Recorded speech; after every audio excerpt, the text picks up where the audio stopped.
it over his fucking hand when he first. And somebody had to fucking pry them off. Mate, he's taken your sister's, my daughter's fucking life. This is something you don't fucking forget. I'll never forget that. You don't forget that. You never forget it. For 2 hours after the first remains were found, police believed they were dealing with little more than a domestic murder. The investigation changed when the Home Office pathologist made another find. I scrabbled about a bit in the muck and the mud because it was filling up with water all the time. It's been pumped out.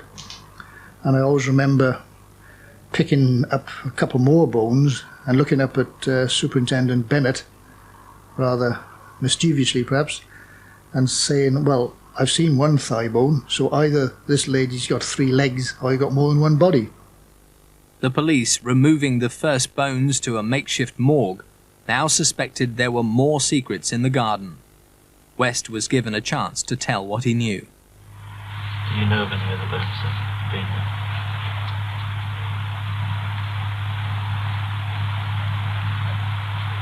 Well, that's a peculiar question to ask, isn't it?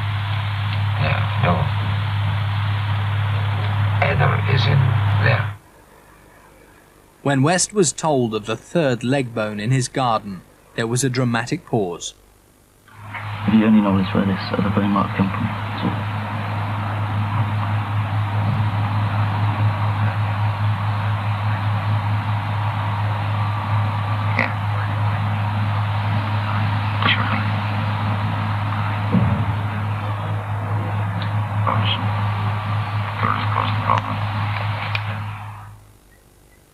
West had rented Shirley Robinson a room in his Cromwell Street home in 1978. He had an affair with her, under the nose of his wife. This one particular Sunday, we go in and all the children are there playing, and Rose. And there's this young woman sat on the sofa. And Fred said, oh, come on in. He said, I'll introduce you. He said, this is Shirley Robinson. She's one of the lodgers. She, on her own, we invited her down to join in the family. As you can see, her condition, she said she's expecting a baby. West said he had strangled his lover, then buried her as his wife slept.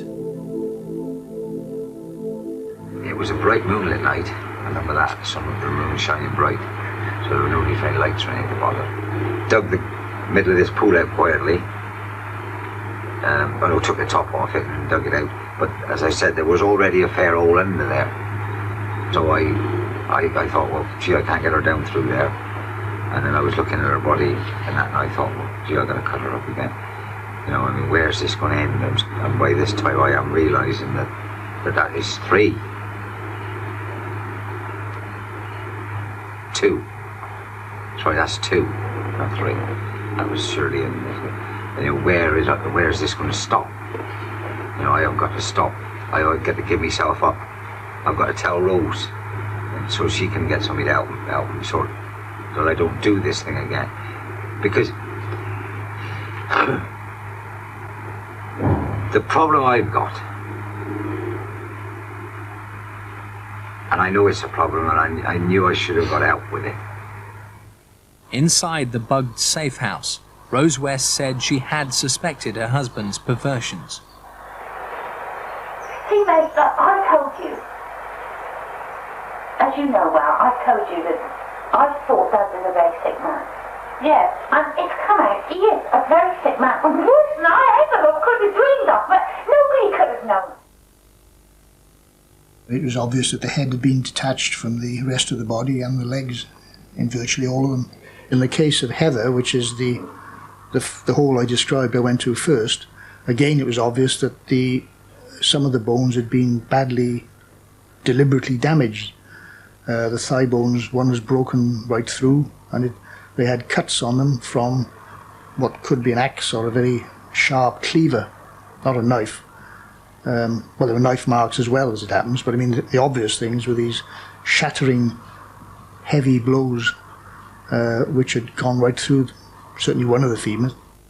It was now crucial police connect the forensic finds to West's own account of how he'd cut up the bodies. I looked around everywhere to try and find a knife or something. I mean, I looked at the axe. I had a chopping axe, chopping it. I mean, there's no way I could touch her with, not that case or with anything like that. I just couldn't do it. So I looked up and I see this knife sticking out. It got like two prongs on the end, two sharp points comes out on the end of him, and then it got big serrated edges all along it. You saw blocks of ice with. And I got that, and I tried it with the big ones first, and it was terrible, man. It was, I'm sweating, I'm just about everything's going on this time. So I finally managed to do it, to take her head off, and then her legs, and it was unbearable. I mean, I can hear that now in my sleep. I wake up very often screaming when I can hear that go in. Further questioning prompted West into contradictory and bizarre excuses for why he'd cut up the bodies. No, I've said that all the way, that I wanted to make sure they were dead. I think the fear I had was burying somebody alive. I mean, that's the big fear. I mean, I don't want to cover anybody up that's alive. You know what I mean? And it's bad enough if somebody's dead, but I mean, to actually be able to sit there and think, well, you know, is that person there alive trying to get out?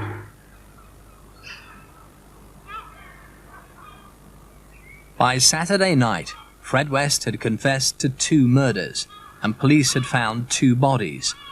Then, during a cigarette break, West spoke to Howard Ogden. In between police interviews, he told me there was another one out there. He called Shirley's mate. It seemed that both women were buried in the garden. The murder of Shirley's mate was by strangulation, using a flex. As bells rang at Gloucester Cathedral on Sunday morning, police continued a search for what they thought were 3 bodies. Police took West back to his garden to point out where he'd buried his 3rd victim, a girl he described only as Shirley's mate. West said he'd seen remains in one of the newly dug holes.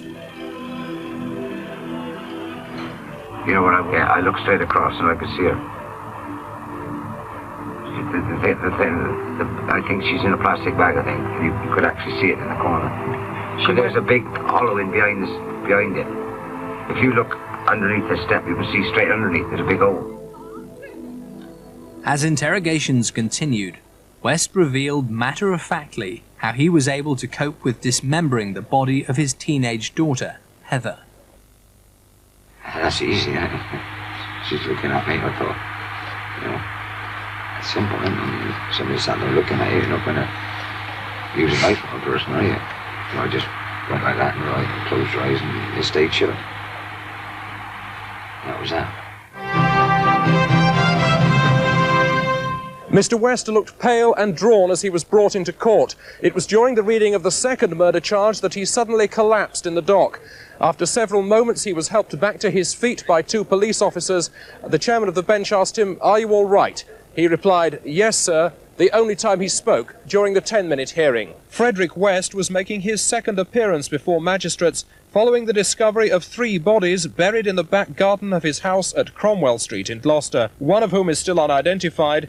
The other's been named as Shirley Ann Robinson, a former lodger at the house, who was aged 18 and 8 months pregnant. There was a picture in the paper of Shirley, and I said to him, "That is Shirley." I said, "Shirley Robinson." I said, "We met her at Fred's when we knew that she was one of the victims." And then we thought well, was the baby she was carrying, was it Fred's? Yeah. Day 10 of the grisly police operation, and no sign of let-up in the search for evidence, and perhaps more bodies at number 25 Cromwell Street. The police are using sophisticated electronic equipment that will locate cavities and objects beneath bricks and concrete. The grim possibility is that there could be another 4th body inside this house. Myself and Janet took Fred aside in between interviews into a separate cell and spoke with him, telling him that they weren't messing him about it. If there are any bodies, from a defence point of view, it'd be better if he tells us who they are, where they are, I just said to Fred, look, enough's enough. I can't cope with it. You've got to, if there's more, then you've got to tell them there's more. And he said, no, I've told you everything, and there's not any more. And I said, well, I don't believe you. I'm going. And as I got up to walk out, he said, no, just, there is. And his words were, there's a fucking load more. At which point I was really quite shocked, and a cold shiver going down my spine. About 2 minutes later I said, okay then Fred, explain to me, what do you mean there's a load more bodies down there? I said, well, how many? He said, 5 or 6. And at that point I again left the police station and went to phone my boss Howard Ogden, because I just didn't have a clue what to do in that sort of situation. Well, I said, well, we'll draw the cellar, which I did, and he pinpointed where the victims were. Defence file. March 4th. I, Frederick West, authorise my solicitor Howard Ogden that I wish to admit to a further, approximate, 9 killings, expressly Charmaine, Rena, Linda Goff, and others to be identified. Signed, F. West. Took this written instruction immediately to Superintendent Bennett, as a result of which he insisted that W.D.C. Savage be brought in and read the note to her. Whereupon there was great excitement and displays of emotion, and then the whole of the incident room team were advised. Defence file March 4. Visit to scene at 25 Cromwell Street between 10 p.m. to 12 midnight. This was very eerie. Required to dress in boiler suit, etc., to preserve anonymity. 2 police officers guarding the scene. Had to wait until the press had left the scene, thinking there was no activity. Noted flowers in the doorway of the house.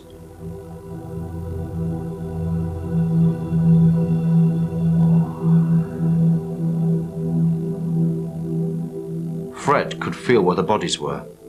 They were coming up, out of the ground at him, as though they were at a party. He knew them all individually, albeit they were coming at him thick and fast. They wanted to reassure him that they were better off where they were. He had regretted telling the police where they were, all in one go, since he had been able to handle Heather coming back up at him on an individual basis, but it was very difficult when the spirits were all together present in the basement. They had said it was all right what he had done, and they would wait for him. This frightened him. It was a new experience. They were reassuring him. Their reaction obviously surprised him, as he could not understand it. They were all smiling when they left him that night in the basement. Because when they come up into you, when the visions come into you, it's beautiful, mind. Ain't no messing, that's lovely. But it's when they die away from you, because you're trying to hold them. No, you just got them. And then they you can feel them pulling away from you, and you're trying to struggle to stop them. And that's where I think where you get the ill feeling from. Nothing to do with Anna, she was a young girl. Britain's leading criminologist has been studying the West case using material from the archive. I don't think that Fred West had the intellectual ability to develop a long-term ploy that he could build up and use to sort of distract them from what they were doing in the investigation. But he had lots of possibilities, lots of ideas of saying, well, if I admit to this one, perhaps they won't look at the others, or if I suggest that I'm really a bit bizarre, a bit weird, then perhaps that'll give me a different way out, or perhaps I can blame somebody else, or perhaps I can suggest that there is some hidden individual they don't know anything about that is the cause of all this. I think these were ideas he had from time to time, and he tried to feed in to the investigation. Day 10 of the West murder inquiry. Police, having found 3 bodies in the garden of 25 Cromwell Street, were faced with Fred West's claim that ghosts had led him to 6 more bodies under the house. Searchers turned to more tangible methods of investigation to find them. The police had a big job to pneumatically drill up the concrete first and get a hole going. And I wasn't there then, obviously, there's no need for me. And then they dig in these supposed locations. I mean, I think there were a few false alarms as well. Then they dig down a bit until they came to something which either was a bone or they suspected was a bone, and then I'd come up and look. The remains of 2 further people were found in separate locations. Police officers found in 2 separate areas 2 significant and separate finds. This morning discovered what is considered to be evidence of further remains. This brings the total to 7. That's 3 in the garden and 4 in the cellar. Last night discovered yet a further set of human remains. Last night discovered what we believe to be a further set of human remains. The hunt for identity was crucial. West could only name 3 of the 9 women buried in his house. There's no way I could ever tell how long the bodies had either been there or when they were killed.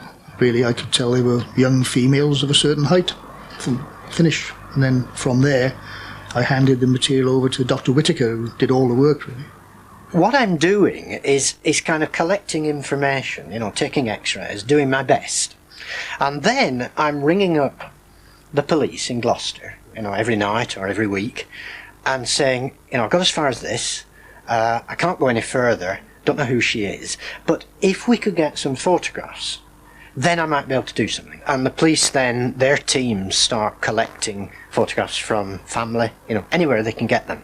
So they started flooding in, and the trouble was that I was getting sort of a bit more depressed with each one, because there's one here, for instance, with 2 little children in a pushchair, and there's Fred at the back, but they're far too young. I mean, I need photographs that are sort of approximating the age group of the person I'm trying to identify. Well, let's have a look, Frank, and see if we can get it angled up. There's the eyes there, sort of general position there, but there's something wrong with width, isn't there? We need to tweak the... Can you tweak the head round a bit and see if we can get...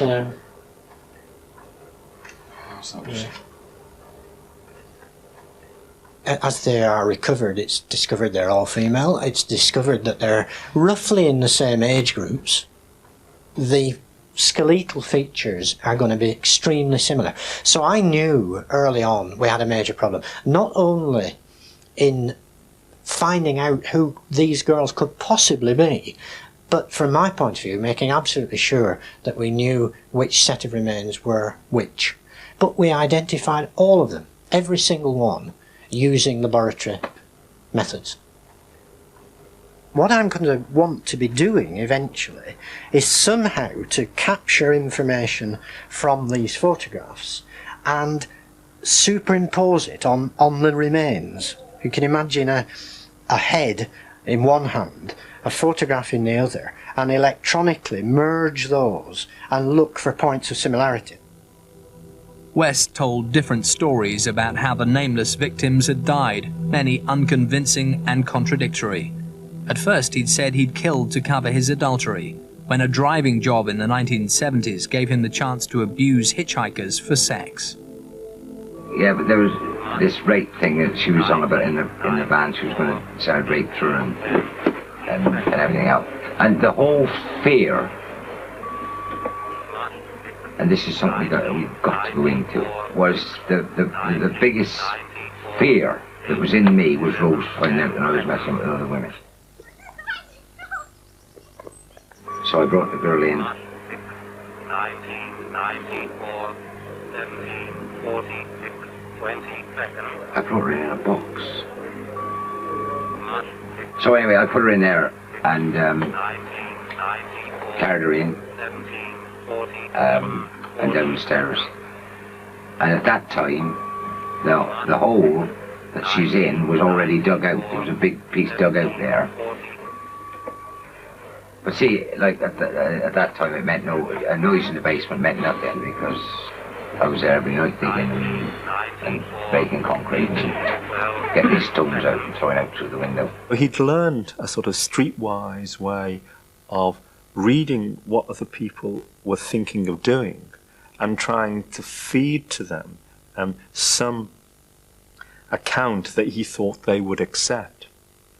So once the police focused on him, he drew on all these skills and all this experience as fully as he could. West tried to excuse his crimes, saying when provoked he'd be overcome by a sudden urge to kill. I felt terrible after it. All of them felt really ill. Really ill.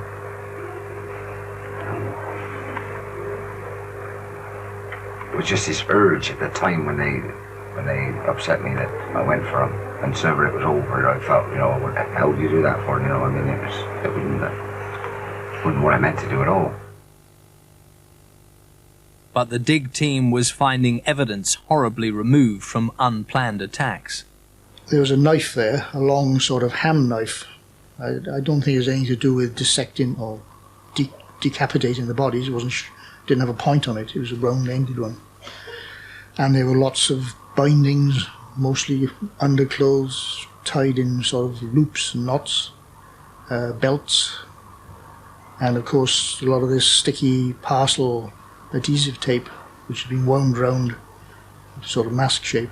One of the skulls, I don't remember which one, several had some of this sticky tape around it, but this had more than usual, and had some plastic tubes going from the position up the nostrils, I suppose. Police knew about West's appetite for pornography. When they raided his home in 1992, following allegations he'd raped his young daughter, they found contact magazines in which his wife advertised her services as Mandy. There was also a large collection of pornographic videotapes with scenes of bondage and torture of young women.